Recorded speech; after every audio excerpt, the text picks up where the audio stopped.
Agus. Siapa yang mau jadi moderator? Bu Anita monggo. Silakan. Mbak Anita, monggo.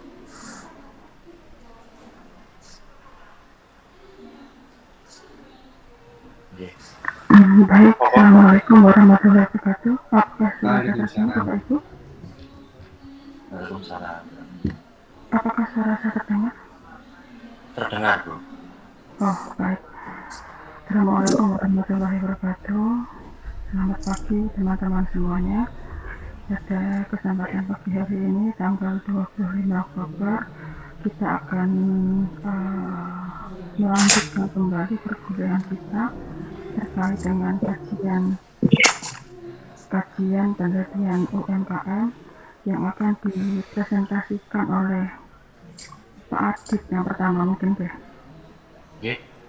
Ya, nanti selanjutnya menyusul untuk yang pertama. Nanti karena hari ini ada dua, mungkin yang nanti kita akan paralel. Yang pertama Pak Adit dulu, nanti Pak Adit setelah presentasi dilanjutkan dengan penyaji kedua, kemudian nanti baru komentar. Pripun teman-teman? Kita aja ya. Presentasinya paralel dulu. Yeah. Oke, baik. Untuk yang pertama saya persilakan Pak Adit. Monggo disilakan Pak Adit. Oke. Terima kasih Bu Anita selaku moderator. Terima kasih rekan-rekan sekalian dan Pak Agus dan Bu Milka yang sudah hadir pagi hari ini. Ya, saya akan share screen dulu. Saya punya waktu berapa menit, Bu Anita?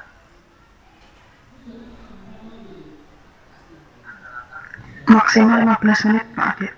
Oke, baik, 15 menit ya. Oke, apakah slide saya sudah bisa dilihat, Bapak Ibu? Oke. Sudah bisa dilihat slide saya? Oke. Oke, baik, terima kasih.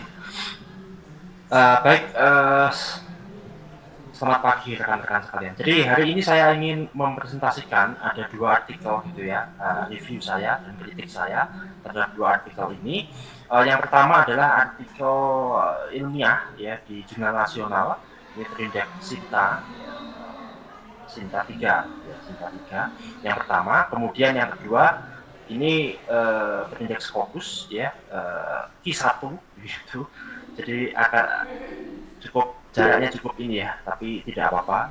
Karena begini, dua-duanya ini saya gunakan untuk sebagai literatur review, Bang, di dalam rencana atau usulan disertasi. Baik, yang pertama ini judulnya adalah, jadi jenisnya adalah empirical atau research paper ya. Jadi judulnya adalah The Urgency of Digital Capital. Jadi pentingnya modal digital dan intervensi dari komunitas untuk developing ya, mengembangkan potensi produk unggulan lokal untuk UMKM. Ya. Baik, ada pesan apa tidak? Bentar ya. Nah. Oke. Sebentar ya teman-teman. Oke. Oke, baik. Masih bisa dilihat ya. Oke, ini adalah karya dari Lambut dan kawan-kawan ya, dari Manado begitu. Terus yang pertama itu di pembukaan di rasional ya, jadi lebih kepada landasan atau latar belakang ya, landasan rasional. Teman-teman bisa lihat sendiri bagaimana pertumbuhan kapital, terus kemudian perubahan UMKM ke digital ekonomi, terus kemudian dan penggunaan e-commerce, terus kemudian dampak dari pandemi ya terhadap UMKM di Jambi, provinsi Jambi.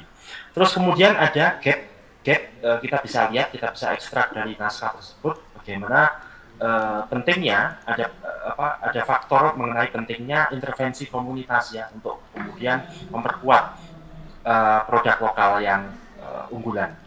Terus kemudian keterlibatan komunitas ya untuk kemudian mengembangkan UMKM gitu. Dan kemudian di riset-riset sebelumnya itu kebanyakan penguatan komunitas ini, keterlibatan komunitas terhadap pengembangan UMKM ini masih fokus pada teknis digital marketing gitu ya, kapasitas teknis digital marketing UMKM gitu. Nah, tujuan dari riset ini adalah untuk menyediakan sebuah penjelasan yang memadai gitu ya, mengenai apa level dari intervensi komunitas dalam mengembangkan UMKM. Artinya di sini adalah pelaku bisnisnya gitu ya, dengan menggunakan atau mengembangkan kapital digital atau modal digital gitu ya. Nah, kemudian paper ini juga fokus pada mengembangkan model ya untuk aksi sosial secara kolektif gitu ya. Nah, terus kemudian research questionnya nggak ada teman-teman, jadi hanya di dijelaskan tentang tujuan gitu ya, tidak ada research question. Terus tentang important terms ya, itu ada beberapa gitu, tentang CBLP ya, community based learning, apa punya saya lupa ya. Terus kemudian resource management ya, decision making. Terus kemudian ada banyak hal ya tentang culture and tradition di local community, itu ada important terms itu yang sebetulnya perlu didefinisikan, perlu diberikan batasan-batasan, tapi di paper ini sepertinya tidak ya, tidak ada gitu. Jadi digital capital itu apa, padahal menjadi variabel yang penting di situ. Terus kemudian literatur review ya, berkaitan dengan istilah-istilah penting tadi itu ya, ini tidak ada juga ya. Community intervention, digital capital, collective social action itu seperti apa, tidak dijelaskan. Dan sejauh mana produk-produk itu bisa dikatakan produk unggulan ataupun tidak unggulan, itu juga tidak dijelaskan. Apalagi yang ini ya, ini sebetulnya memiliki makna yang kompleks, multi-platform e-commerce, itu juga tidak dijelaskan. Terus kemudian metodenya disebutkan di paper tersebut, fenomenologi, tapi kemudian tidak dijelaskan lebih jauh gitu ya, bagaimana fenomenologi itu dilakukan dalam penelitian ini. Nah, kemudian di data analisis disebutkan di situ Miles and Haberman ya, yang terdiri dari reduksi data, pemaparan data, dan kemudian melakukan verifikasi dan penarikan kesimpulan menggunakan Miles and Haberman. Jadi kalau saya lihat memang di paper ini cenderungnya lebih kepada metodenya itu kualitatif deskriptif gitu ya. Tapi dia menyebutkan fenomenologi. Karakteristik khas fenomenologinya tidak muncul gitu.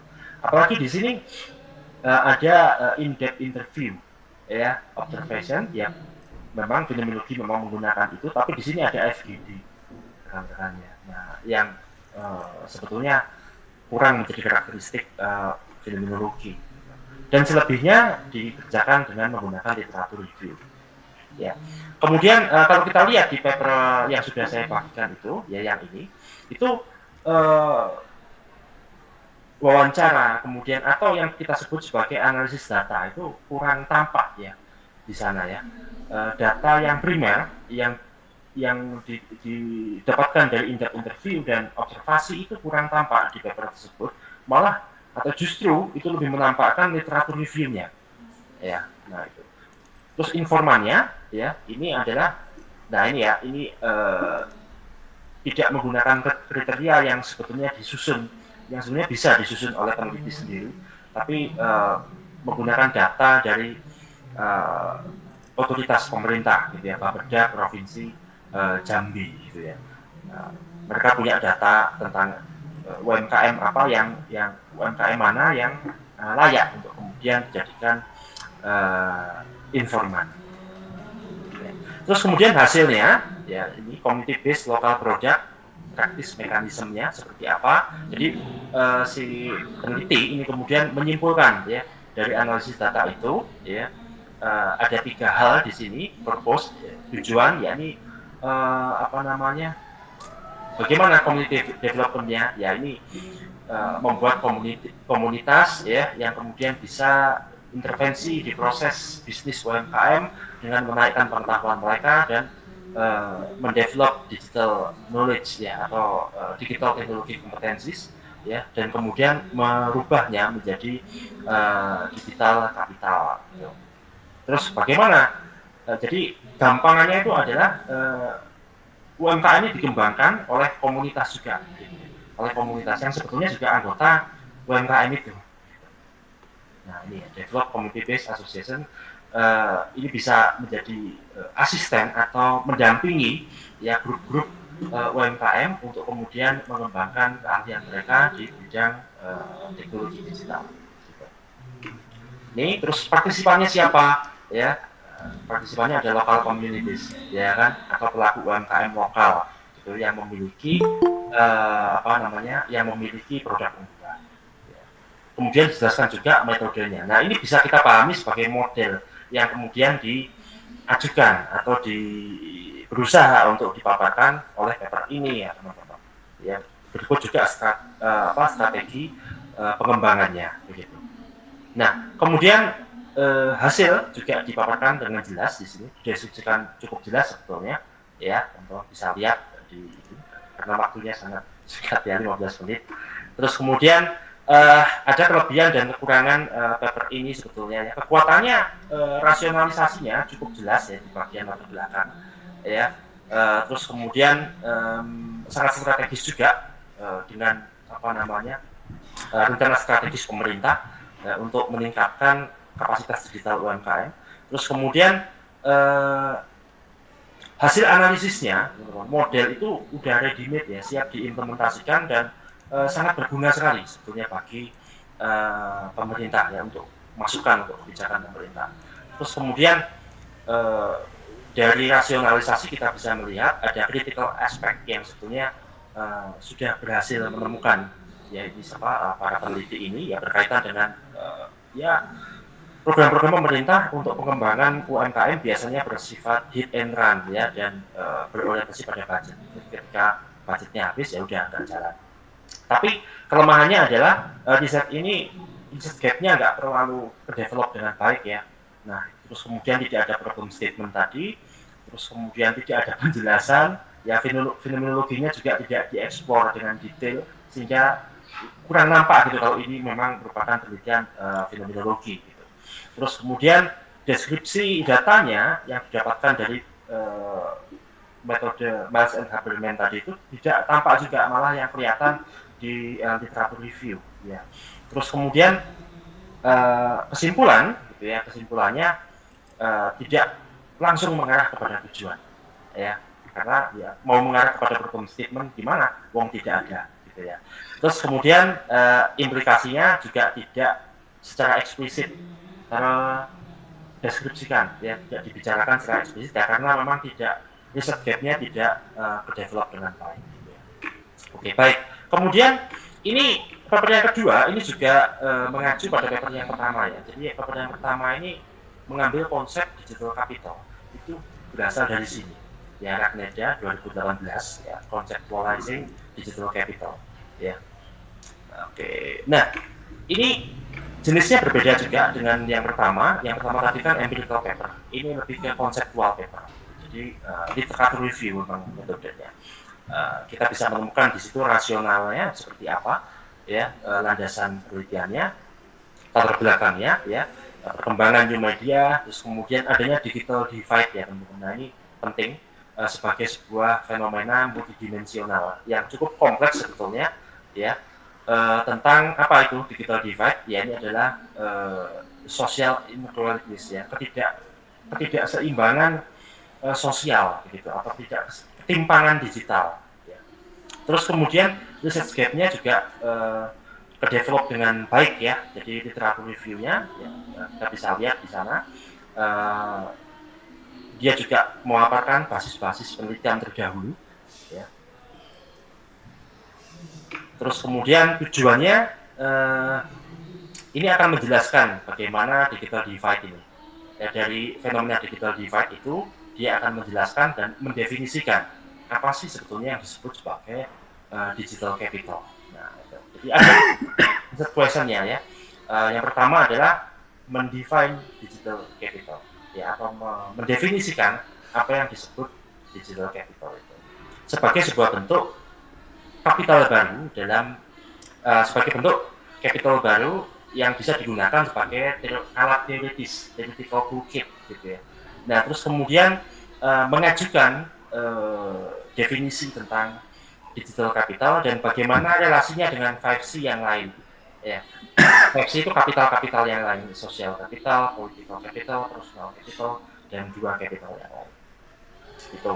Terus kemudian metodenya ya tidak dijelaskan secara eksplisit, ya, tapi kita bisa lihat literatur review di situ. Ya. Nah, ini berbeda dengan sistematik literatur review. Nah, ini literatur review ya. Terus kemudian analisis datanya naratif ya, meskipun tidak di jelaskan secara eksplisit ya. Pengumpulan datanya ya literatur review yang mengumpulkan literatur terkait sesuai dengan tema ya. Thematic review mungkin gitu Pak. Nah, literatur reviewnya ada, teman-teman bisa lihat ya tentang konsep-konsep penting, sosial capital, ekonomi capital ya. Jadi digital capital dan 5C yang lain. Tuh. Nah, hasilnya seperti ini ya. Jadi 5C atau kapital yang 5 tadi itu digunakan untuk sebagai kapital sosial untuk mengakses internet dan pada akhirnya orang akan berinteraksi dengan digital capital. Nah, kalau orang sudah punya digital capital, maka dia akan menemukan kepuasan dalam pengalaman menjelajah internet. Nah, dalam hal ini akhirnya dia bisa memetik manfaat, ya kan? Sehingga dia dapat manfaatnya. Ya kan, sehingga digital divide tadi itu bisa lebih diminimalisir. Ini ya, ini adalah hasil-hasil yang berkaitan dengan interaksi digital capital dengan social capital, digital capital dengan political capital, digital capital dengan economic capital, digital capital dengan personal capital, dan yang terakhir adalah interaksi atau hubungan relasi ya antara digital capital dan cultural capital. Nah, terus kemudian conclusion-nya atau hasilnya ya, jadi digital capital ini sudah berhasil dia rumuskan, sudah definisikan begitu ya. Nah, siap untuk kemudian dilakukan penelitian ya menjadi theoretical toolkit, menjadi variabel untuk riset selanjutnya yang mungkin dengan prosedur kuantitatif. Nah, itu. Terus kekuatannya ya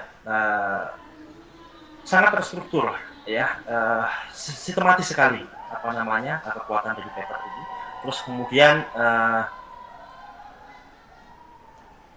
upaya untuk mendefinisikan ini juga bukan perkara yang mudah ya.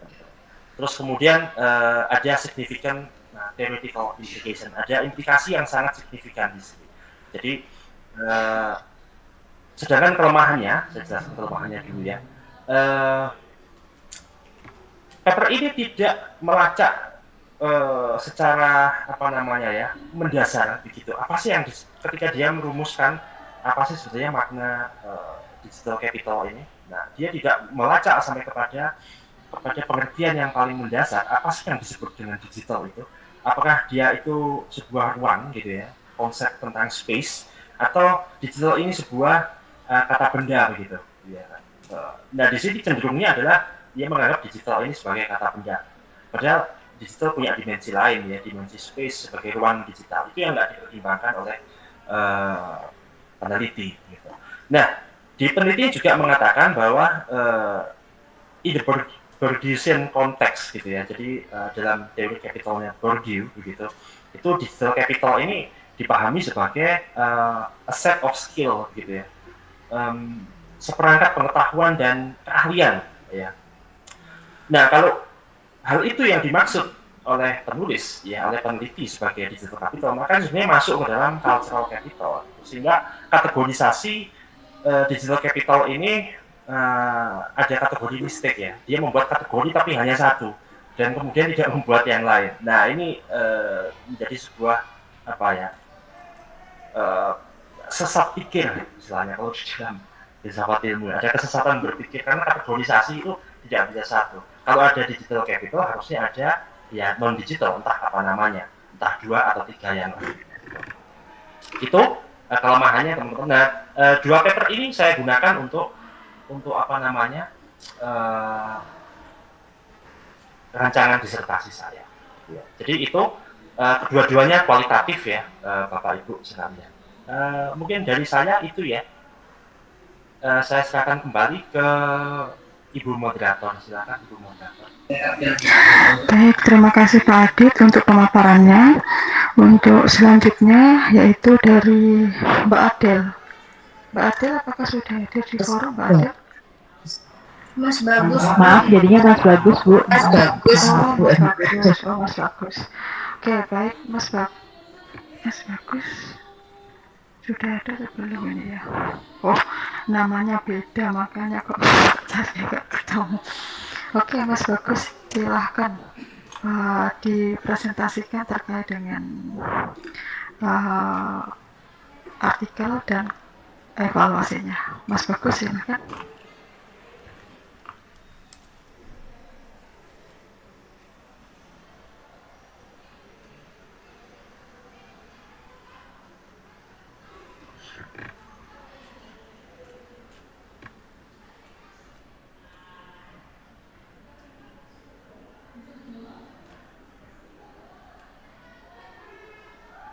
Cek, sudah.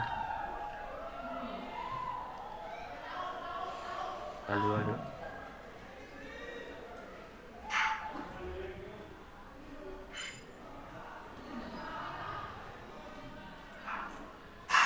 Apa sudah nampak?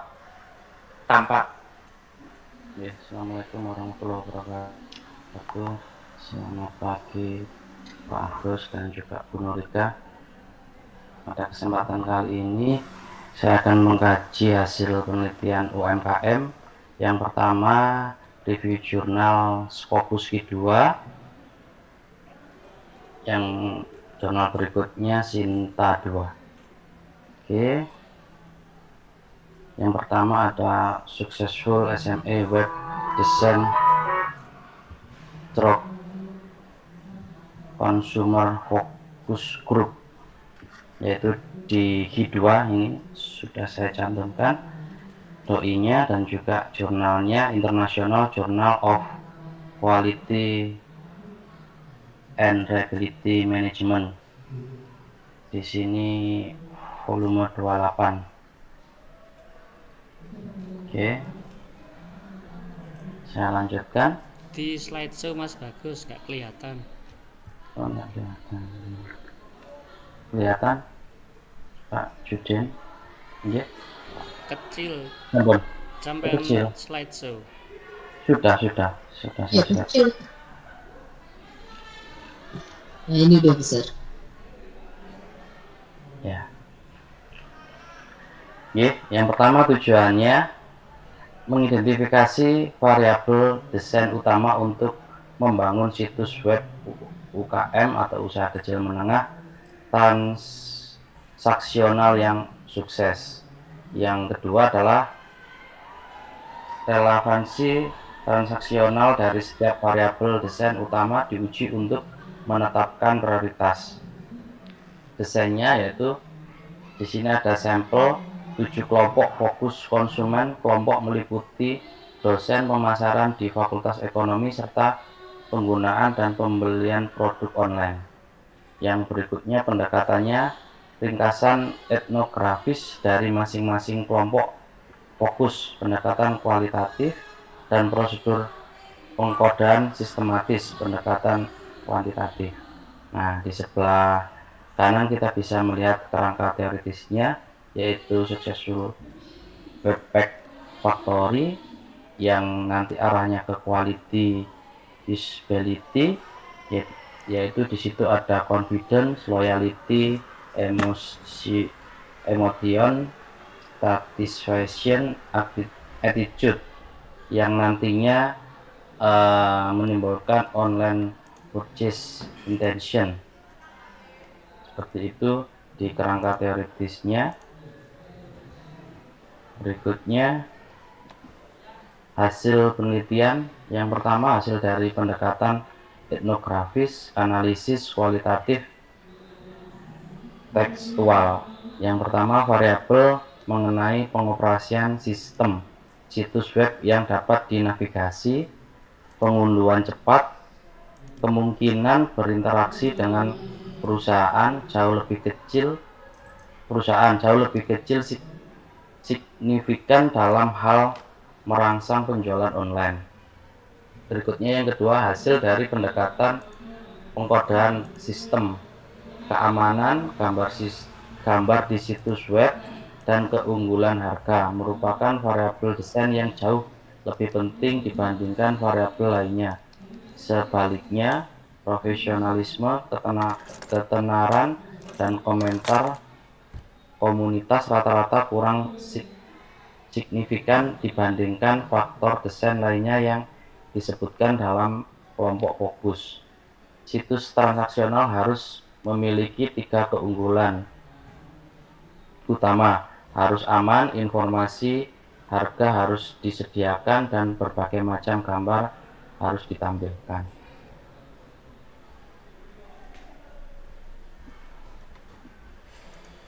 Nah, berikutnya adalah kelebihan penelitian. Yang pertama, penentuan sampel, bahan pertanyaan, metode pendekatan terhadap narasumber, hingga media yang digunakan dijelaskan dengan detail dan jelas. Berikutnya, penelitian dengan menggunakan metodologi kelompok fokus menghasilkan wawasan yang menarik.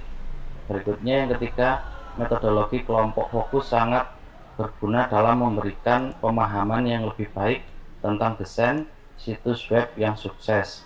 Yang keempat, jurnal ini memberikan implikasi praktis bisnis yang relevan dengan media digital di era itu, terutama dalam pengelolaan situs web, konten, dan layanan elektronik pada level UMKM. Nah, kekurangan penelitian yang pertama, referensi bahan rujukan kurang dapat diyakini keterbaruannya karena lebih dari 5 tahun terakhir atau di bawah tahun 2005. Yang kedua, metodologi kurang digambarkan atau disederhanakan dalam sebuah ilustrasi berupa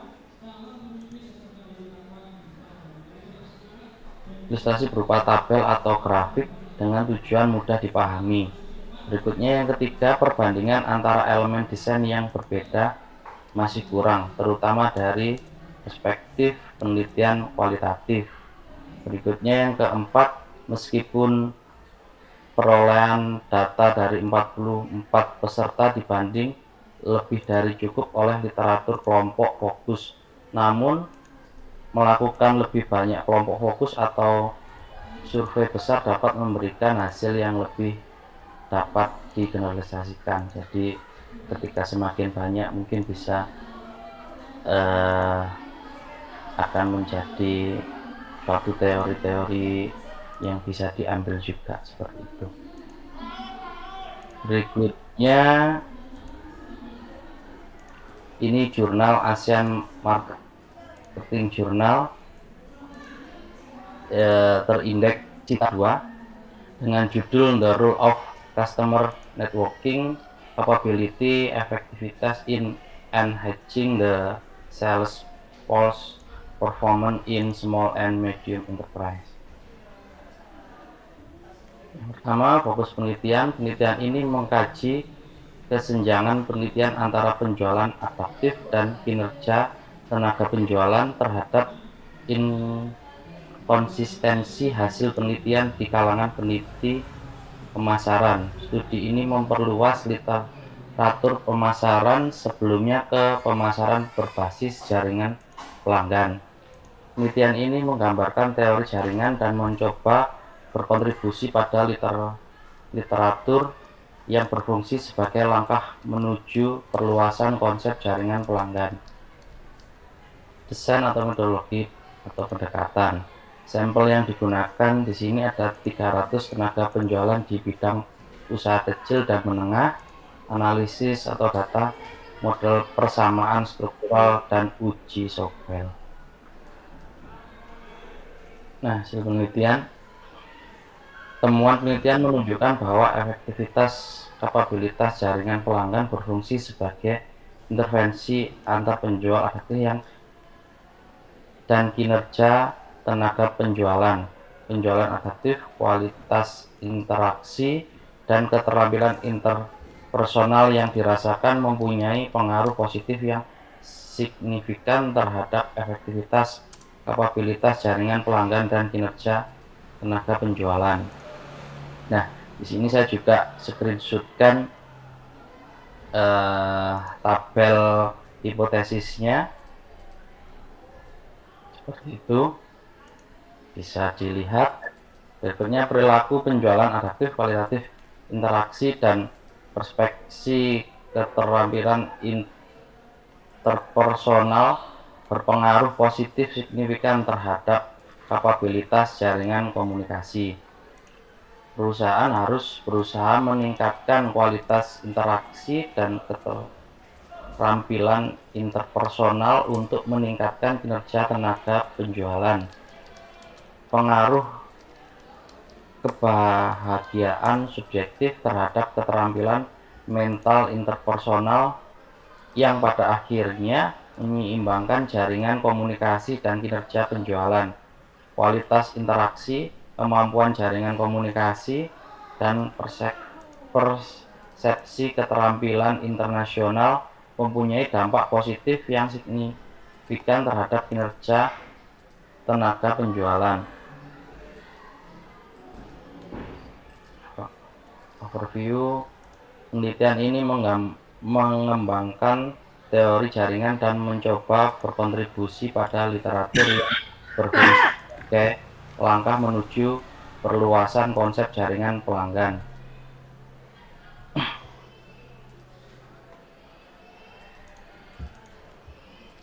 Kelebihan penelitian. Yang pertama, studi ini mengembangkan beberapa hipotesis untuk penelitian masa depan meliputi keterlibatan faktor budaya serta penggunaan data longitudinal yang dapat menjadi panduan bagi peneliti empiris selanjutnya dalam bidang ini. Yang kedua, sebelum diedarkan, kuesioner diuji validitas dan reliabilitas dengan melibatkan 10 responden, menunjukkan model pengukuran dapat divalidasi keakuratannya. Yang ketiga, uji validitas konstruk dengan menggunakan 4 ukuran CFA dan faktor koefisien pemuatan Y0,7, validitas koheren 0,7, varian rata-rata diekstraksi, menunjukkan evaluasi penentuan instrumen penelitian yang komprehensif. Yang keempat, studi ini menggambarkan beberapa hipotesis untuk penelitian masa depan meliputi keterlibatan faktor budaya serta penggunaan data longitudinal yang dapat menjadi panduan bagi penelitian empiris selanjutnya dalam bidang ini. Untuk kekurangan penelitiannya, yang pertama, referensi bahan rujukan kurang dapat diyakini keterbaruannya karena lebih dari 5 tahun terakhir atau di bawah tahun 2016. Yang kedua, data cross-seksional tidak memungkinkan peneliti untuk menentukan hubungan sebab dan akibat sedemikian rupa sehingga memberikan interpretasi kausal yang lebih komprehensif terhadap korelasi variabel. Yang ketiga, tidak dijelaskan secara spesifik secara penentuan penarikan sampel sejumlah 300 responden. Berikutnya, yang terakhir, objek penelitian UMKM di Yogyakarta sejumlah lebih dari 300.000 UMKM dengan 300 responden yang dijadikan sampel. Kualitas hasil penelitian masih diragukan keakuratannya. Terima kasih.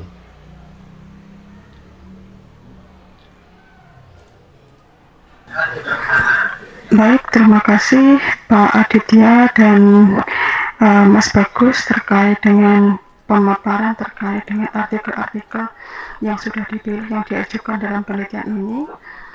Mohon maaf, di perkuliahan ini. Untuk selanjutnya silakan teman-teman untuk memberikan pendapatnya. Untuk yang pertama mungkin 2 orang dulu, silakan. Monggo raise hand untuk memberikan pendapatnya untuk Pak Adit dan Mas Bagus. Silakan teman-teman.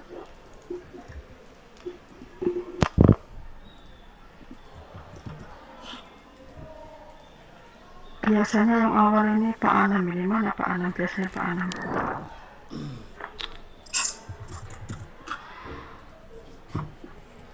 Ya, Bu Anita, wonten nopo? Monggo Pak Anam, sing ngawiti Pak Anam. Iya, terima kasih. Mungkin saya ke Mas Bagus dulu ya. mengenai artikel yang terakhir itu kan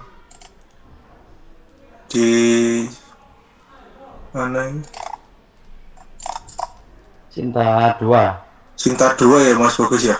Nggih, Cinta 2. Yang rule of customer networking ya? Nggih. Ya, kalau dari persepsi saya di objeknya itu kan UKM yang di Jogja. Nggih. Nah, di situ kan terbahas dari sisi kekurangan peneliti bahwasanya sejumlah lebih dari 300.000 UKM dengan 300 dan bla bla bla itu. Nah, mungkin di tulisannya nggak terjelaskan itu seperti di populasi sampelnya itu dia menggunakan apa dulu, apakah di klaster ataukah di disproporsional ataupun proporsional, sehingga nantinya mendapat sampel yang representatif dari hasil validitas hasil penelitiannya. Nah, dimana kalaupun yang namanya validitas ini kan ada uji pilot ya. Nah, uji pilot itu kalau menurutnya Lause di tahun 75-an, nah dia itu sudah mengkategorikan semua. Dimana kalau validatornya itu 5, nilai minimumnya CVR-nya itu berapa sampai 14. Dan itu ada di Lause 75 sama Peter et al. 2017, di mana dia itu menjelaskan bahwasanya kalaupun menganalisis konten validity mengenai kuesioner, berarti kan dia harus uji kuesionernya berdasarkan indikator yang dipilih sama item. Nah, di situ bahwasanya dia itu menuju ke expertnya dulu lah. Expert ini kan seseorang yang mengalami fenomena itu sama isu yang diteliti secara langsung, dan juga seseorang yang benar-benar ahli secara keilmuan terkait fenomenanya.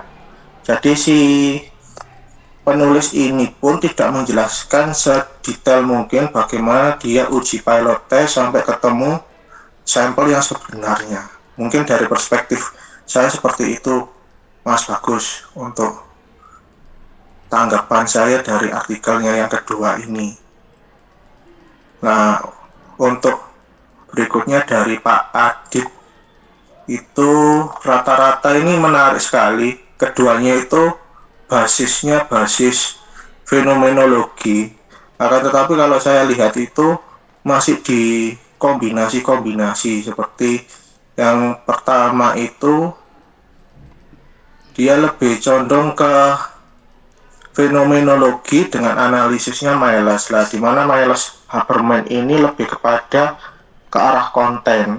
Jadi belum menunjukkan fenomena yang dituju itu seperti apa, apakah fenomena konstruk ataukah yang feminisme ataupun yang lain-lainnya juga. Sehingga dari yang saya baca ini untuk artikel yang pertama ini lebih ke arah fenomena deskriptif, tidak ada yang ditonjolkan dari hasil-hasilnya itu dari mana, sudut pandang mana itu masih belum terlihat kalau dari yang saya baca itu.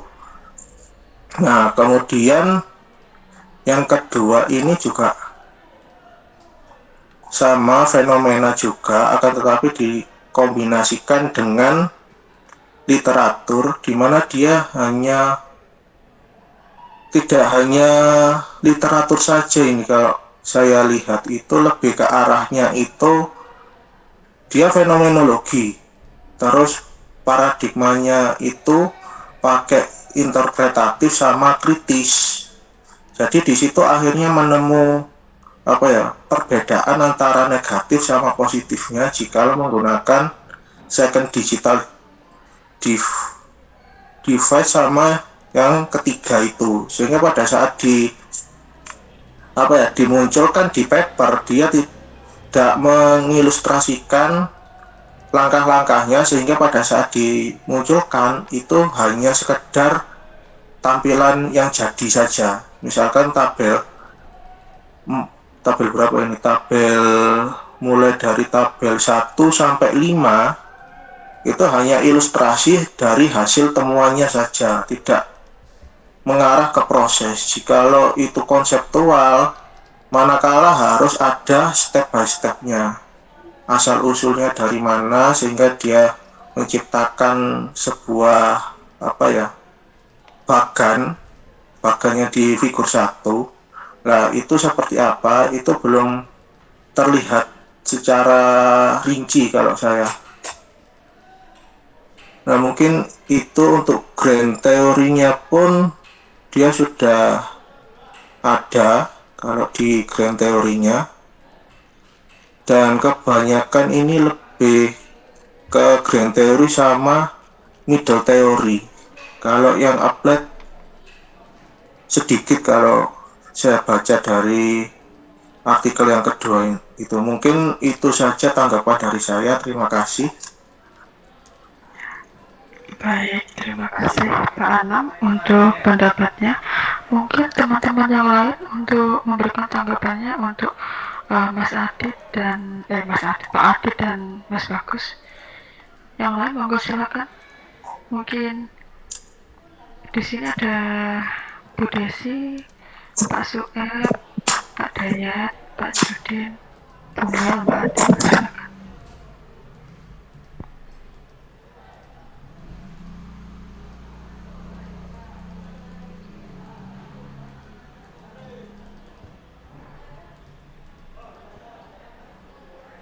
Baik, mungkin sambil nunggu, mungkin saya ke Mas Bagus ya, Mas Bagus. Terkait responden Mas Bagus. Tadi kok saya sekilas penjelasannya Mas Bagus ini untuk respondennya ini ngambilnya gimana itu? Sepertinya belum tersampaikan. Maksudnya belum detail gitu maksud saya. Terima kasih Mas Bagus. Matur nuwun Panita. Sama yang disampaikan di Pak Khairul Anam dan juga sudah saya sampaikan di PPT, yang dimana kekurangannya memang tidak dijelaskan kenapa sampelnya itu bisa jadi 300 tadi, ngoten. Jadi saya sudah baca di situ tidak ada keterangannya cara untuk mendapatkan hingga keluar 300 responden tadi, dan juga sudah disampaikan oleh Pak Anam juga di jurnal yang Sinta 2 ngoten. Di papernya memang tidak dijelaskan. Baik, karena memang di papernya tidak dijelaskan secara detail ya Mas Bagusnya, sehingga angka itu muncul dari mana ke ujuk-ujuk muncul, padahal kita tahu bahwasanya kalau penelitian, kalau terkait dengan responden itu yang namanya data itu kan harus jelas dulu, sumber asalnya itu harus jelas untuk bisa kita gunakan dalam penelitian. Kemudian untuk Pak Adit, mungkin artikel tadi SLR ya Pak Adit ya? Ya, kalau menurut saya sepertinya bukan SLR, literatur review gitu. Jadi sejauh yang saya tahu ya mengenai literatur review itu ada memang yang literatur review dan sistematik literatur review. Dan sistematik literatur review itu sebagaimana kita melakukan riset, hanya saja datanya itu berupa literatur referensi terdahulu, dan kita merumuskan betul-betul pertanyaan penelitian, ya kan? Terus kemudian pendekatan dan sistem SLR apa yang kita gunakan, gitu ya. Artinya sistematik literatur review sudah menjadi metodologi sendiri, gitu. Nah, tapi kalau yang ini lebih kepada berangkat dari definisinya dulu, terus baru kemudian artinya peneliti itu sudah memiliki tema-tema khusus yang ada di dalam kamus-kamusnya dia, di dalam kamus dia gitu, dan nanti akhirnya memilih pengertian-pengertian itu berdasarkan kebutuhan gitu. Karena tujuannya memang untuk mendefinisikan gitu. Tapi kalau untuk mendefinisikan sebetulnya bisa menggunakan SLR ataupun literatur review yang nggak sistematis begitu. Kalau kita lihat kan sekarang tadi di dalam lebih kepada conceptual paper ya. Kalau menurut saya sih, karena ketika saya submit di International Journal itu kan, kalau kita submit di International Journal ada ini papernya jenis apa gitu ya. literatur review kah, SLR kah, ya, ataukah empirical research, ya, terus kemudian ada laporan gitu ya, terus yang terakhir ada konseptual paper. Nah, menurut saya ini jenis yang keempat, konseptual paper, kalau kita sedang membuat gagasan konseptual gitu ya, tentang satu variabel tertentu misalnya. Itu. Tapi tadi terima kasih juga untuk Mas Anam ya, sudah memberikan masukan. Ya seperti ya bisa jadi si peneliti itu juga menggunakan pendekatan fenomenologi, hanya saja memang tidak dipaparkan begitu ya. Tapi kalau misalkan kita bisa menggali di suplementari dokumen yang ada di repository, kemarin belum sempat saya lihat, ya harusnya saya juga melihat itu. Mungkin ada gitu, nah di situ kita bisa mengetahui sebenarnya metode yang digunakan apa sih. Itu mungkin Bu Anita ya.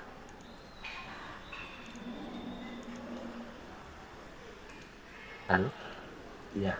Ya, terima kasih Pak Adit. Tapi apakah ini mohon maaf ya.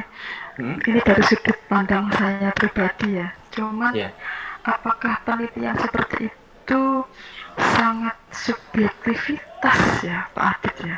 Maksudnya apa ya? Maksudnya ya wis aku karku ngene, aku pengen ngene, tak teliti ngene, tak golek-golek dhewe terus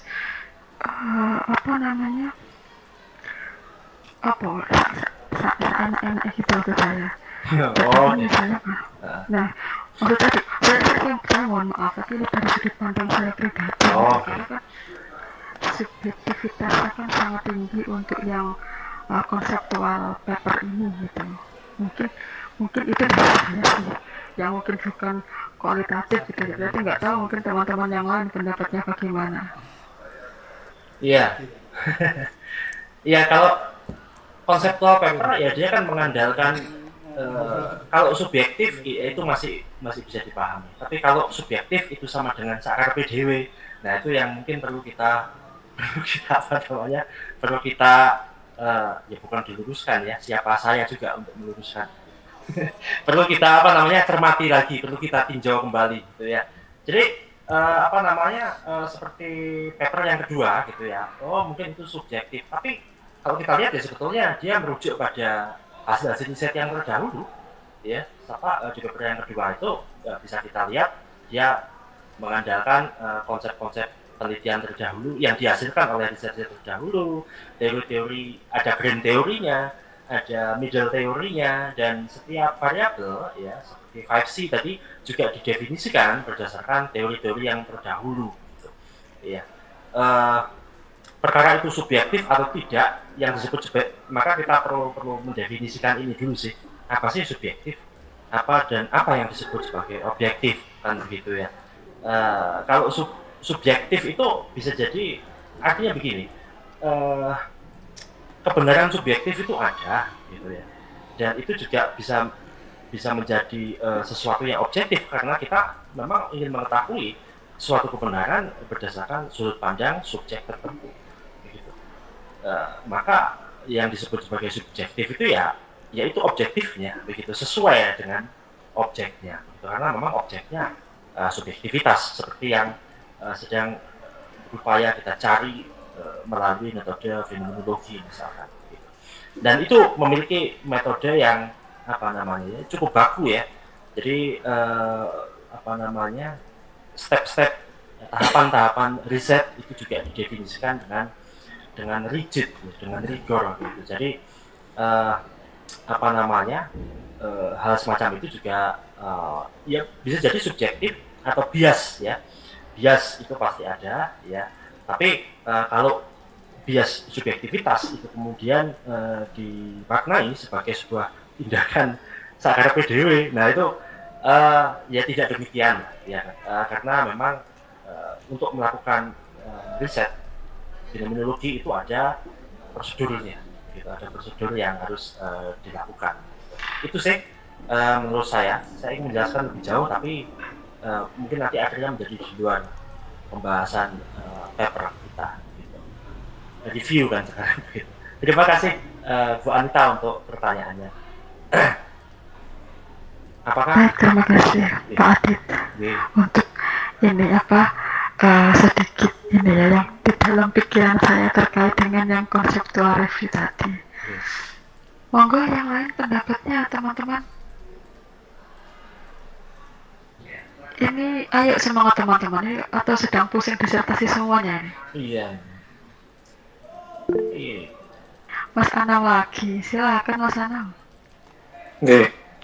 Ya, terima kasih. Mungkin menambahkan dari Pak Adit ya. Kualitatif sebenarnya cukup unik.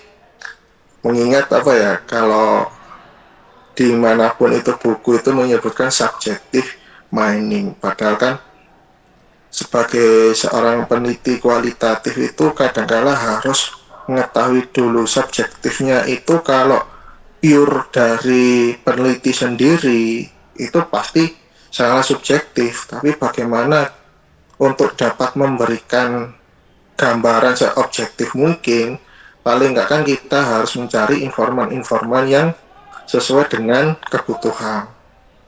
Nah, makanya di keabsahan data untuk yang Maleong sama MZIR itu terdiri dari 4 hal, tapi yang perlu kebanyakan yang tahu itu lebih ke arah triangulasinya. Nah, triangulasinya itu bagaimana kita mendapatkan sebuah informasi itu sampai jenuh.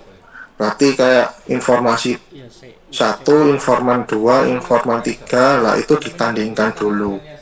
Kalaupun itu sudah jenuh, berarti sudah menemukan reduksi datanya.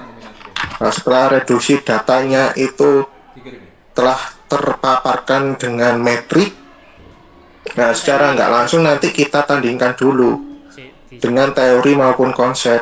Apakah ada yang muncul keterbaruannya? Biasanya kalaupun di studinya fenomenologi itu selain dia deskriptif, itu biasanya di konstruk sosial maupun feminisme dan lain-lain, itu biasanya ada sesuatu yang dianggap baru dan belum pernah diulas itu. Sama halnya yang ada di etnografi.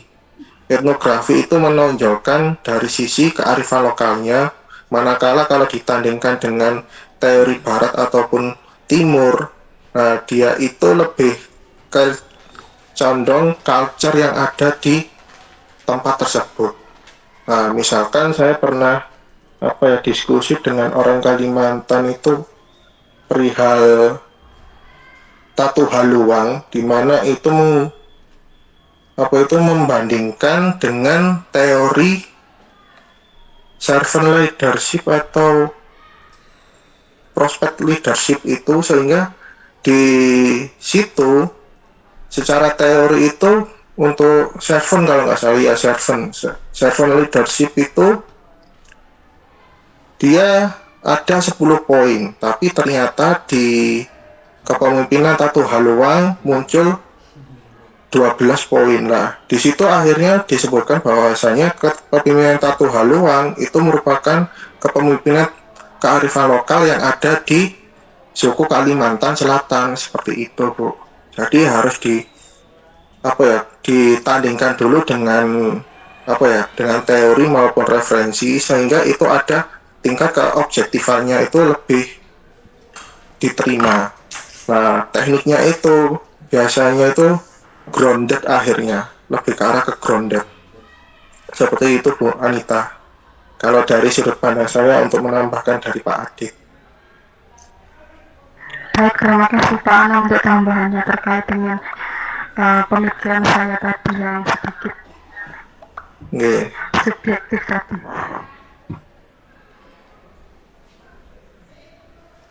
Monggo yang lain teman-teman.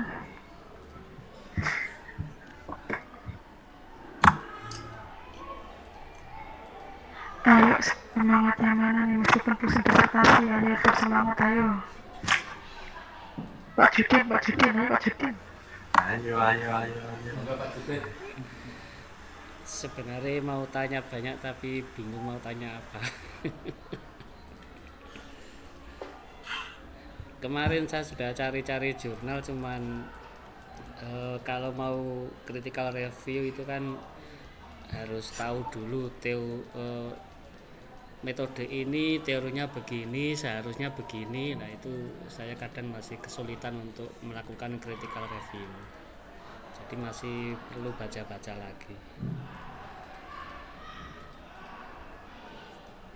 Jadi sementara ya belum bisa banyak tanya.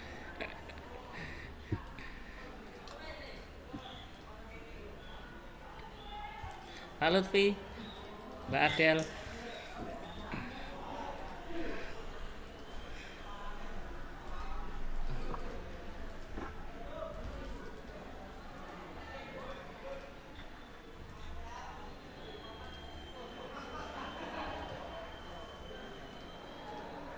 Monggo yang lain, Bu Desi, silakan Bu Desi. Bu Desi, Pak Lutfi, Mbak Adel, Pak Dayat.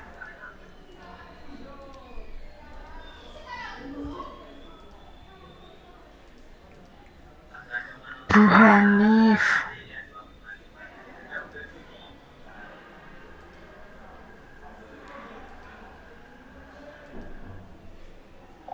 Bu Adia, Bu Anta, ini lagi saya baca yang punyaan. Memang karena saya basically-nya bukan orang kualitatif. Jadi yang punyaan Pak Adit ini benar-benar lagi cermatin betul-betul sebentar. Lagi saya nyermati nih Bu Anita.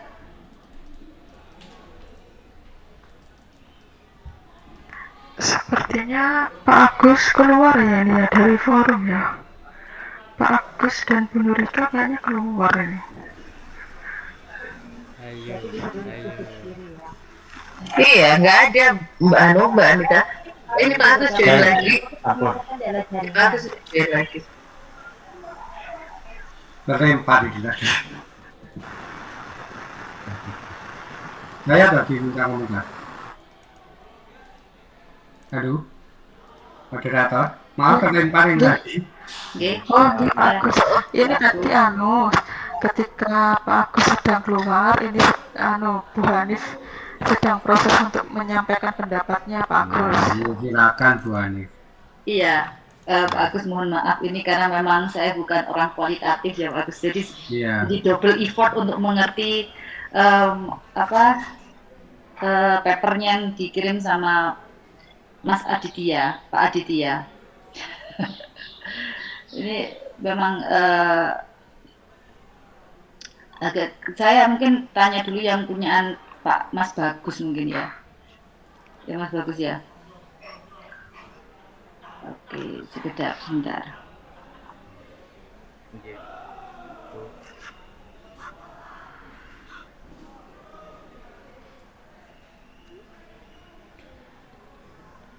Punya Mas Bagus belum dikirim ya, jadi saya belum bisa baca juga. Sudah Pak. Sudah Pak. Ya, sudah ada juga. Saya baru ketemu juga ini. Di mana? Di grup Pak. Kajian hasil ada kok. Kajian ya. Setelah pengiriman Munje.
Monggo yang lain teman-teman.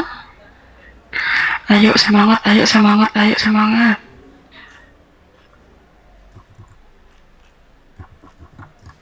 Pak Lutfi, ayo Pak Lutfi.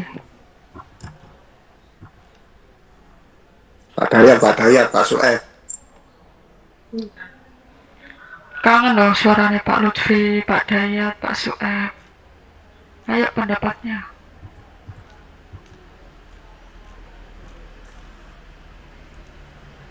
Ya, Bu Anita, mungkin yang dari saya ya Bu Anita ya. Untuk Mas Bagus ini, untuk yang artikelnya yang di mana itu, kalau nggak salah Bali, benar nggak sih? Taman siswa. Ini 300 salesperson itu loh Mas Bagus. Oh, nggih, Sinta. Iya, kalau saya lihat ini kan kebetulan namanya saya agak lama. Saya melihat dari di artikel ini itu kan dia untuk measurement-nya pasti sudah ada yang diadaptasi ya. Kalau saya lihat tulisannya adapted semuanya. Memang disesuaikan begitu. Cuma kalau ngelihat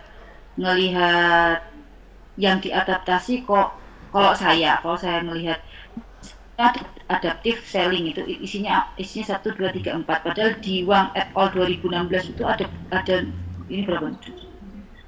Lebih dari 10 item sebenarnya yang bisa disesuaikan dengan adaptive selling. Cuma 4 yang diadaptasi oleh jurnal ini gitu.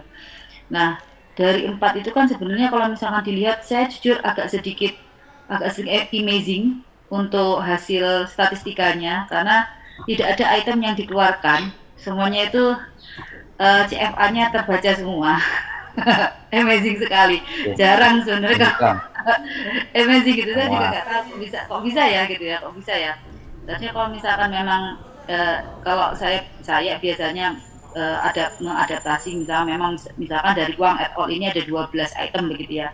12-12-nya itu saya sesuaikan, tapi saya lempar semua ke, setidaknya tidak hanya 4 gitu. Saya lempar semua, baru saya CFA dulu. 12 itu apakah memang yang terkonfirmasi hanya 4 atau hanya 6 atau ada berapa, itu begitu. Tapi kalau di jurnalnya yang ini, yang mana ini, Udayana ini, mana ini? Jurnalnya Ida Bagus Nyoman Udayana. Nah, ini saya melihat tidak ada proses itu gitu, dan image banget kalau ternyata semua item yang sudah dipilih secara semua terjawab semua, terkonfirmasi semua. Image banget itu. Keren banget. Padahal secara statistika itu juga kadang-kadang peluang untuk itu tuh sangat apa ya, kalau bisa bilang enggak semuanya begitu, tapi dan ini kan variabelnya banyak gitu Mas Bagus ya.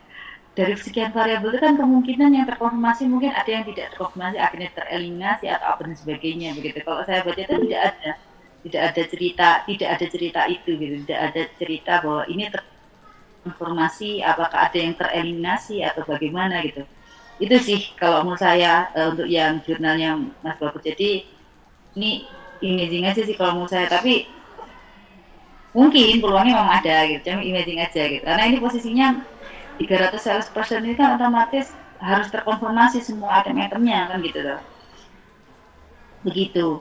Terus kalau kalau statistika good modelnya oke, semuanya aman kalau menurut saya, cuma ya tadi ini bisa jadi sebenarnya kalau misalkan kita rejected itu ya itu tadi. Itu kan ada H1 rejected, H3 rejected, H4 rejected, sebenarnya reasonable-nya sudah ada di bawah. Cuma bisa jadi ini karena itu tadi, karena itemnya diadaptasi dan tidak semua item dikonfirmasi dulu dalam bentuk CFA. Baiknya kan memang kalau misalkan kita mengadaptasi, mungkin ada namanya pilot group untuk mengkonfirmasi item-item dari penelitian yang kita adaptasi dari penelitian sebelumnya. Bisa jadi begitu sih kalau menurut saya. Ngoten Bu Anita. Oke, terima kasih Bu Hanif pendapatnya. Ini ada yang raise hand, Pak Judin. Monggo Pak Judin. Oke, tadi baru buka punyanya Mas Bagus. Yang jurnal web design. Dari sekilas yang Mas Bagus baca itu, apakah web desainnya ini punyanya dari yang Mas Bagus baca ya, karena saya baru baca sekilas. Kalau saya tuh sebenarnya kurang percaya dengan jurnal itu, karena inti dari dari toko online itu kan masalah trust.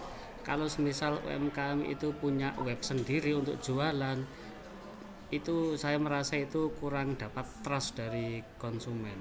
Nah, apakah di jurnal itu ada yang menunjukkan kalimat bahwa UMKM ini menggunakan web mandiri atau ikut marketplace?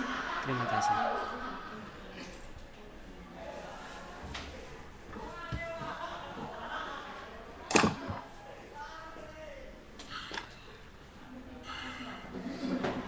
Halo. Monggo, Mas Bagus.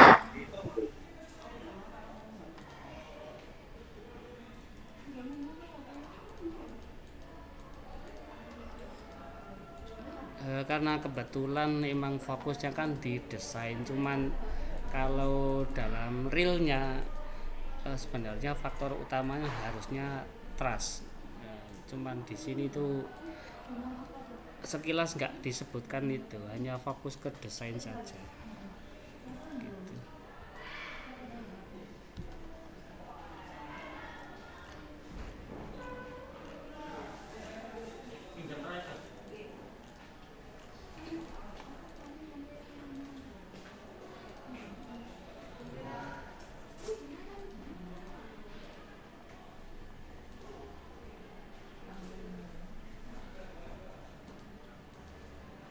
Oke, coba saya cek dulu. Saya buka yang fokusnya.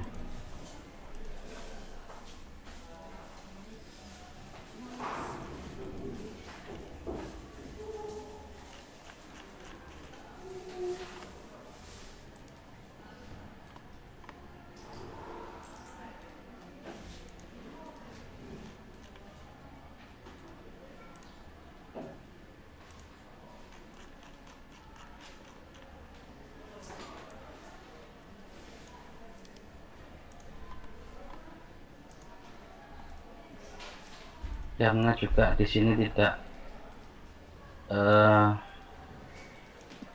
dijelaskan secara signifikan tentang webnya, jadi lebih ke penggunaan situs web.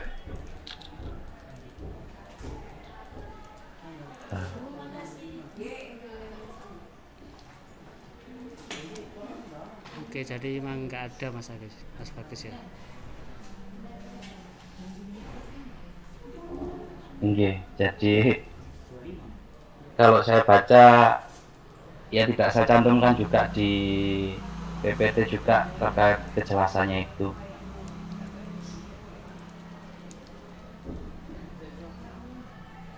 Oke, terima kasih. Berarti emang dia nggak fokus ke situ, fokusnya pokok dianggap percaya gitu.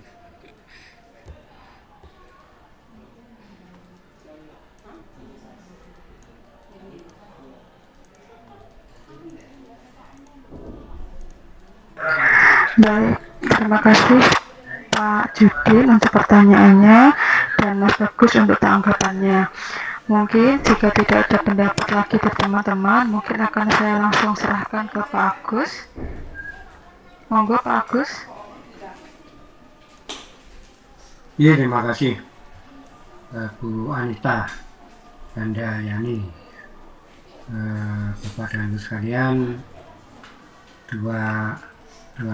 dua penyaji ya, mohon maaf minggu yang lalu saya memperingati hari ulang tahunnya UM sehingga tidak bisa menemani Bapak dan Ibu sekalian. Dan hari ini Bu Nurika sebagai pendamping saya lagi izin karena harus menguji skripsi, sehingga saya sendiri nanti akhirnya yang akan memberikan komentar. Baiklah, untuk Mas Aditya dulu. Bentar. Kalau kita lihat pada artikel yang pertama, yang Jaim, jaga image ya, ini mungkin yang berbeda ya. Jaim, jaga image, jurnal akuntansi dari Manado. Maka ini memang settingnya atau studinya ada di Jambi. Saya kira-kira hidup di sana itu 10 tahun waktu saya kecil. Agak kenal ini masa kecil ya lupa ingat tentang daerah penelitiannya ini. Nah, setiap hari minggu gitu ya, ini cerita pribadi mungkin. Setiap hari minggu itu saya pasti diajak ya saya pergi ke kabupaten distrik itu. Sambil naik kendaraan dinas gitu ya. Saya ingat sekali ya. Hingga cukup banyak memori tentang itu. Yang pertama tentunya abstraknya yang kita lihat itu tadi kurang lengkap. Kemudian transformasi digital yang diinginkan pemberdayaannya adalah pemberdayaan UMKM di tingkat lokal di Jambi. Di beberapa 5 distrik Jambi atau 4 itu tadi.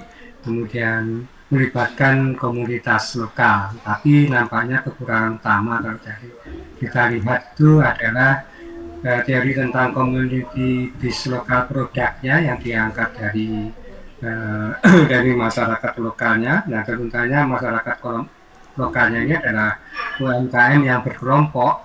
Ini nampaknya ya kurang dalam gitu loh. Artinya adalah muncul begitu saja dan kemunculan pendapat atau hasil teorinya itu tanpa ada dukungan fakta ya. Nah, ini yang melakukan review in-depth meaning, tapi in-depth meaning-nya itu harusnya ditafsirkan dari kata-kata, perbuatan, atau hasil. Nah, itu tidak ada sama sekali. Jadi muncul begitu saja. Sehingga sangat diragukan ini penelitian dari pikirannya atau dari fakta sosial ya. Fakta empiris yang ada di betul-betul ada di masyarakat komunitas UMKM itu. Sehingga dari sisi ini juga Mas Aditya kalau ngambil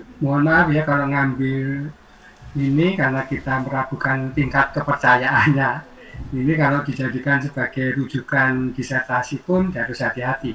Ini adalah apakah ini betul-betul memang fakta yang ada atau tidak, karena ungkapan yang kita munculkan nanti di disertasinya tentunya adalah ungkapan yang betul-betul mengandung kebenaran. Nah, ini juga terjadi mungkin kalau kita melihat kan kadang-kadang kita menentangkan temuan satu terbukti, temuan yang lain tidak terbukti atau rejected dan accepted. Nah, itu muncul begitu saja di latar belakang penelitian kita ya, atau proposal kita ya, atau laporan penelitian kita. Tapi itu sekali lagi harus dicek apakah juga misalnya ya, kalau toh rejected itu bisa dijelaskan di dalam pembahasannya itu rejectednya itu karena apa gitu ya. Sehingga nanti kalau kita munculkan di latar belakang itu rejectednya apa itu muncul gitu. Tidak, menurut saya beberapa disertasi itu muncul rejected ini bertentangan dengan yang lain gitu aja tanpa ada penjelasan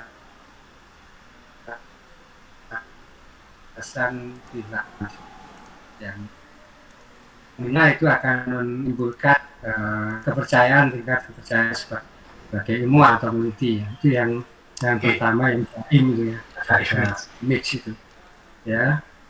Kemudian yang kata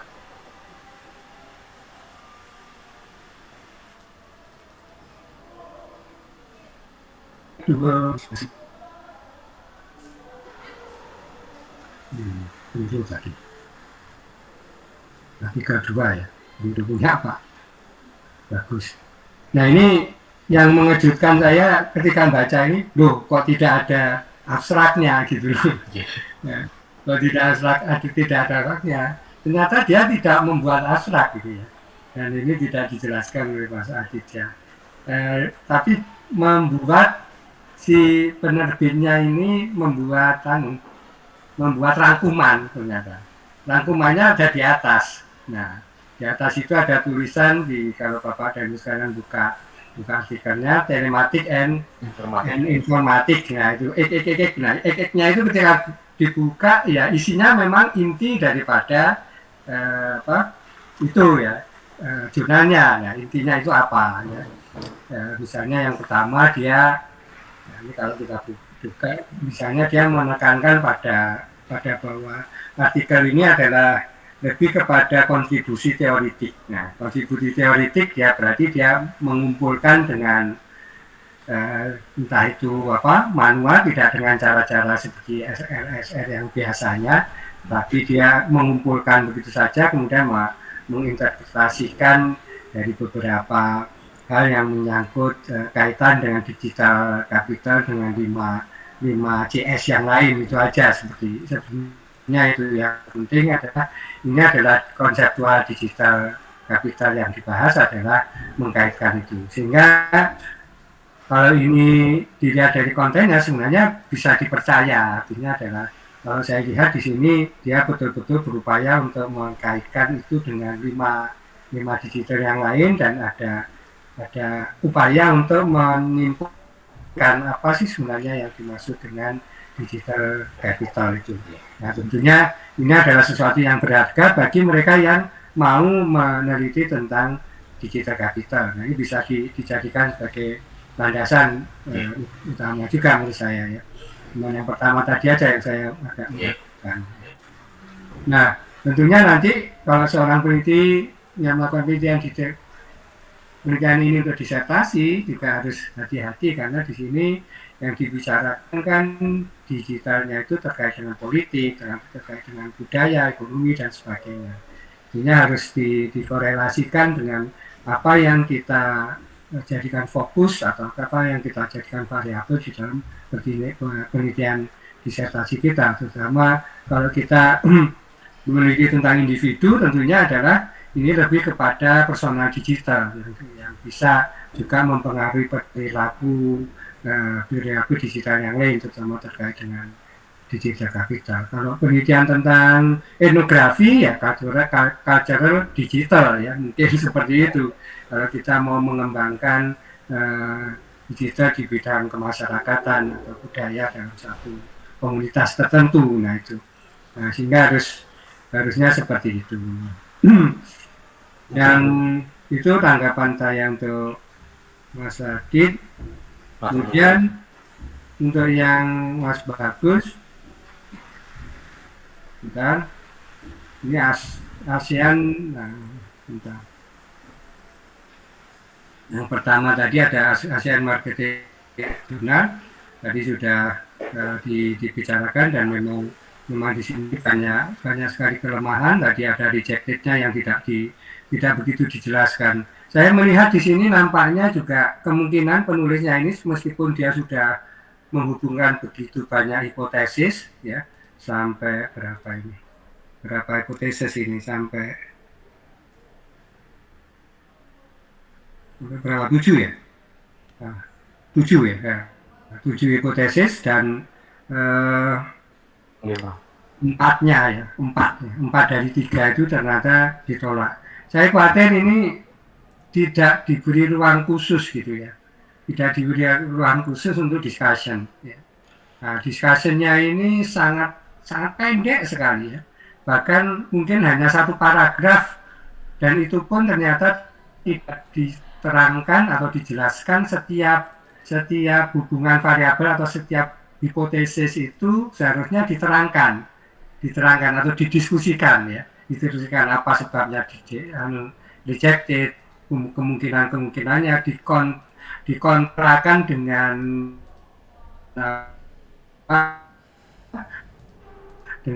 temuan lain, tidak ada. Artinya adalah sangat terbatas sekali ya. Kalau toh ada pembahasan, itu masih pembahasan bahwa ini didukung atau konsisten dengan penelitian ini, gitu aja, tanpa ada kontroversi ya, istilahnya itu kontroversi atau perdebatan yang ada di dalam temuan ya, misalnya adanya pertentangan dengan temuan siapa gitu. Meskipun di sini juga sudah diterangkan dengan limitation future research-nya yang sebenarnya sudah ada di situ, tapi sebenarnya belum ada penjelasan yang komprehensif tentang discussion. Karena Bapak dan sekalian, saya kira semua tahu kelemahan daripada kuantitatif riset itu adalah memang pada konteks ketika kita hanya terpaku pada variabel hubungan antara variabel atau pengaruh variabel saja, sehingga kita untuk mendiskusikan lebih lanjut, lebih dalam itu tidak didukung oleh penjelasan berdasarkan di luar itu mungkin ya, atau berdasarkan hanya interpretasi kita saja. Itu yang ingin saya tanggapi. Mungkin juga ya, sekali lagi yang terakhir adalah sama si jurnalnya ini, dengan jurnalnya ini dia dibatasi halaman atau dibatasi jumlah kata ya.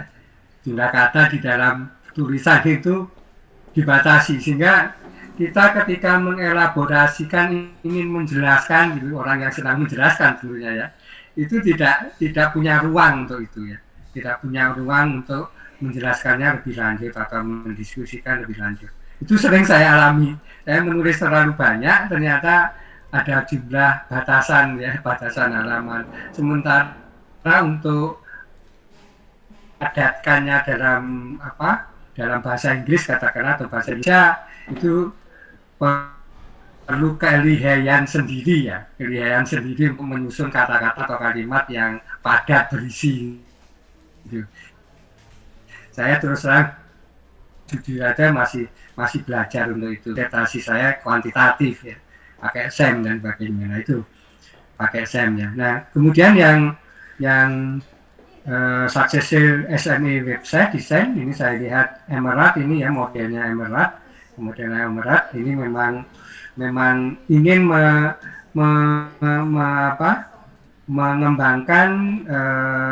mengembangkan dari sisi sumber informannya adalah 7 customer group discussion. Jadi ini menarik ya, dia melakukan kualitatif tapi 7 customer focus group discussion. Jadi ini ada kelompok daripada grup yang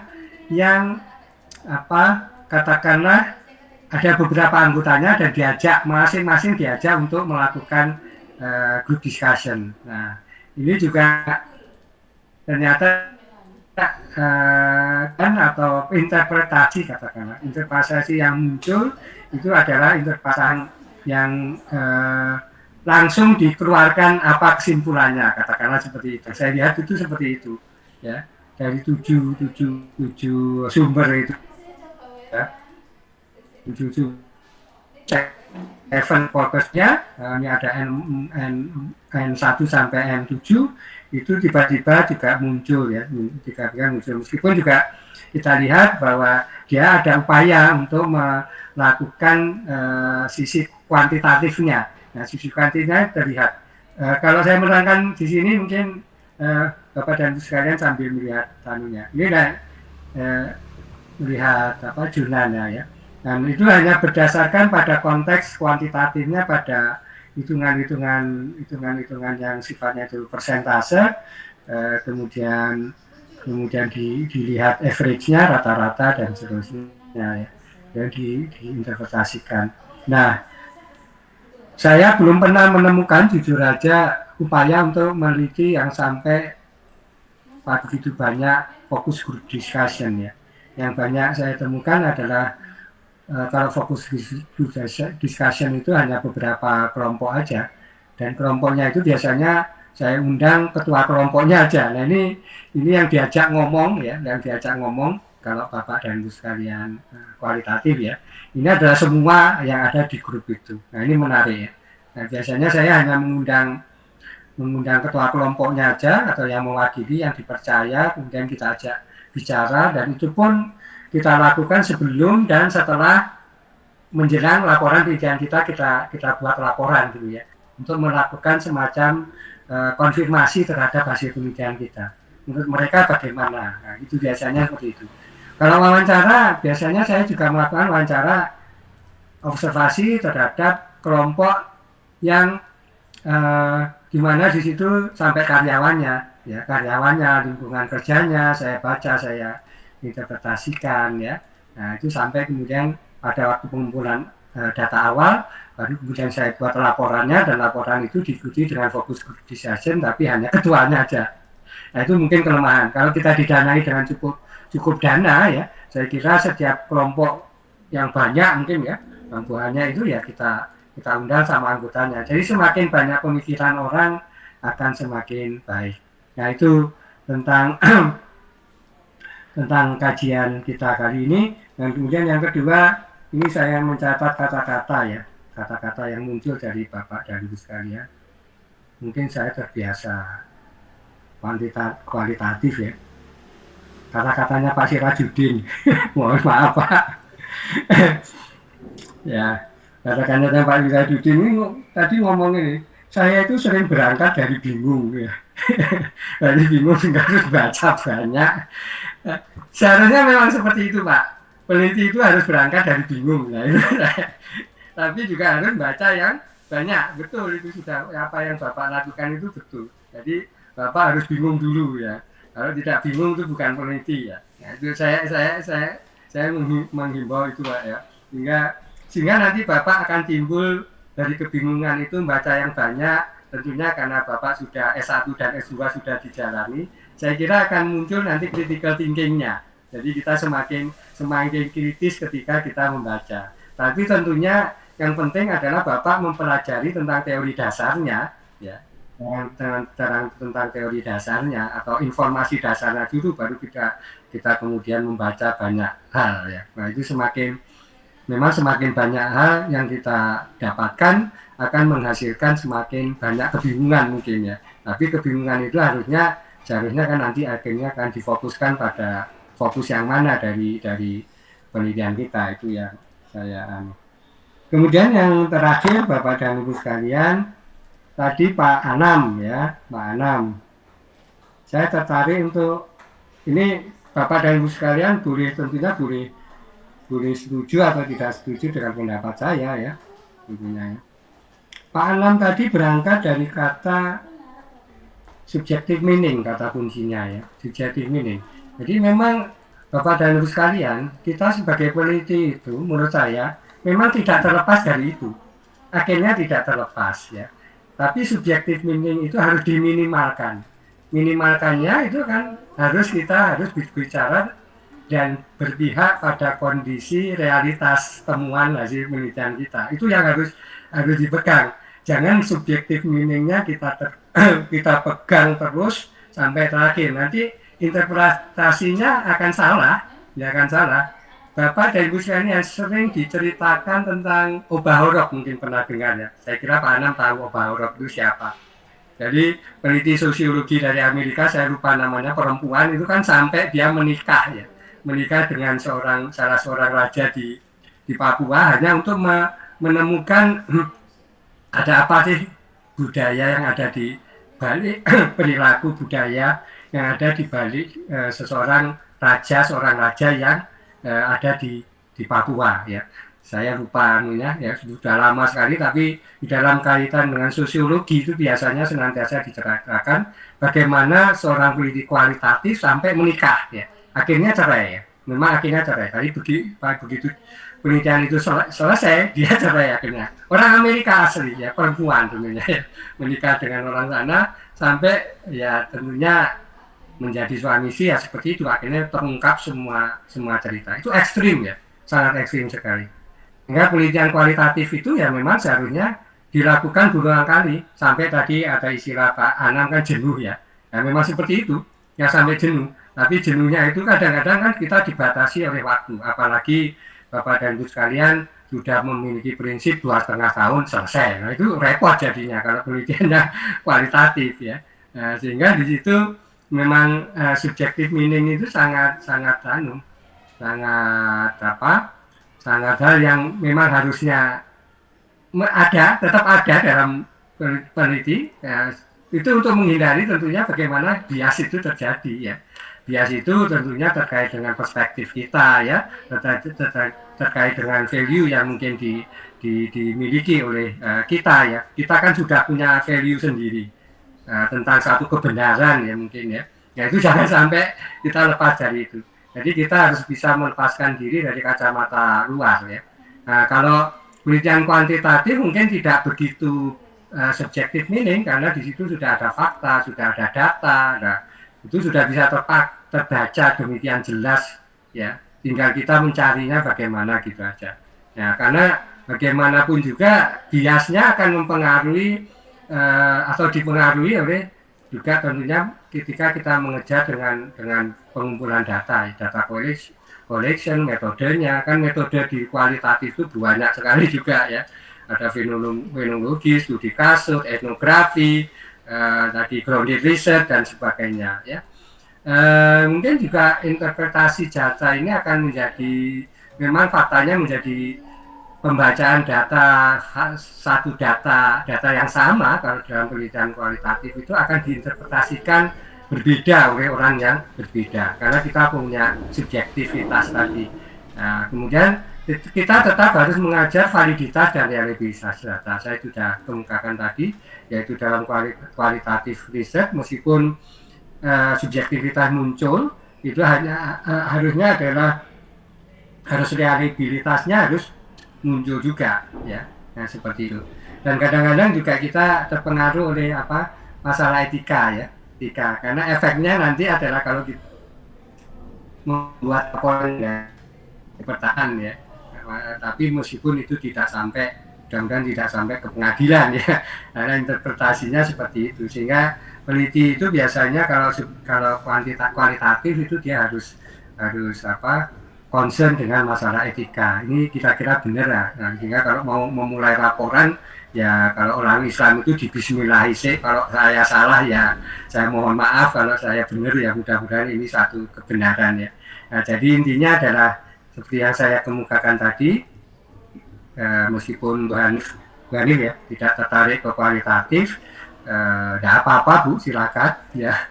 Saya juga lebih ke kualitatif, menarik kualitatif itu.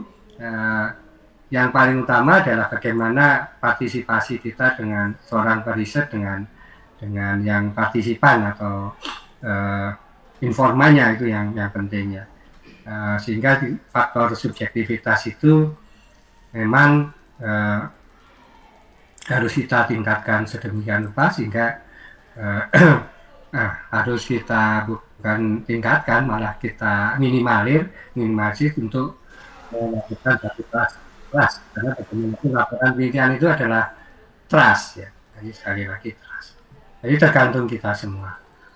Ya mudah-mudahan kalau salah biasanya ya kita minta maaf, kalau benar ya itu bagian dari kehidupan yang harus kita laporkan dari fakta ekonomi dan manajemen yang kita ketemukan gitu. Itu saja saya kira Bapak dan Ibu sekalian. Terima kasih Pak Bagus dan Pak Aditya yang sudah tampil hari ini. Ini sudah minggu ke-9 ya. Silakan belajar terus, meskipun tadi ada istilahnya Bu Anita tadi, kok tidak banyak yang bertanya ya, apa ditekan dengan disertasinya. Jangan tertekan Bapak dan Ibu sekalian, saya anjurkan ya. Santai aja ya, nanti toh selesai. Ya, kapan itu ya tergantung Bapak dan Ibu sekalian dan juga pembimbing ya. Itu aja. Kemarin Pak Pri sudah ngadep saya juga, sudah hampir jadi mungkin proposalnya proposalnya sudah mendekati maju. Saya cerita ini supaya Bapak dan Ibu sekalian segera proposal.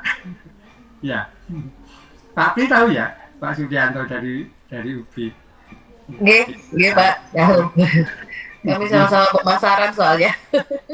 Iya, monggo.